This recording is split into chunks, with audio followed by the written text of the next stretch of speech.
Eccoci con mister Alessandro Gallina, inizio di una nuova stagione. La scorsa è terminata, a mio avviso direi, in maniera positiva, a conti fatti. Quest'anno c'è un spirito, credo, ho respirato almeno un'aria nuova, un spirito nuovo. Si parte con un po' di più spirito, forse di umiltà, mi passi il termine, con un po' di più cautela, diciamo. Lei ha ben dimostrato le sue doti e qualità. Cosa vuol dire come inizio stagione? Ma a tutti noi allenatori fa sempre piacere iniziare la stagione, dopo ci sono momenti che si arriva anche in corsa, come è successo l'altro anno, però crearsi così a propria immagine e somiglianza, il gruppo, è una cosa importantissima per noi allenatori.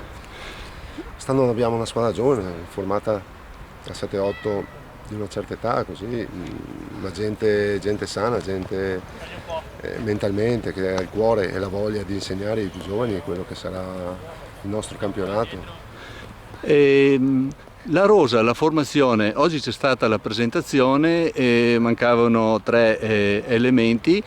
Vuol dire che siamo già al completo o c'è anche qualche arrivo possibile e da completare qualcosa? Io per il momento con la società sono abbastanza contento di quello che è il nostro gruppo. Si parlava giorni fa con la società, vedremo più avanti nel mercato di dicembre, se la squadra ha bisogno di qualcosa o se il gruppo che in questo momento la sta formando ci dà quelle risposte che saranno positive. Allora, squadra al completo, c'è soddisfazione, società, ho letto anche qualche dichiarazione, è contenta. Ultima cosa, poi la lascio al suo lavoro, si parteciperà alla Coppa anche quest'anno, quella di precampionato, dove di solito serve anche per vedere e tastare il polso alla squadra. Sì, dai, come ho detto, è un gruppo nuovo, un gruppo e tutti ci aspettiamo che siano delle risposte positive, ma sono convintissimo che è stato formato un gruppo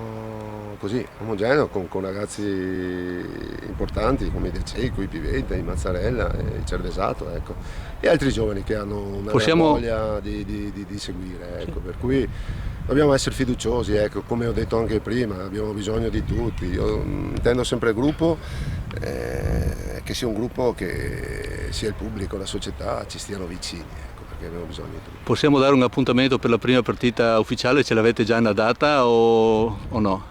Ma abbiamo qualche amichevole adesso, la prossima settimana. No, ufficiale intendevo quella di Coppa. Ah no, per il momento sì, sappiamo che inizierà il 28, per cui non sappiamo ancora il calendario, chi incontreremo, però insomma siamo qua e aspettiamo. Bene, grazie e in bocca al lupo. Grazie a lei, salve.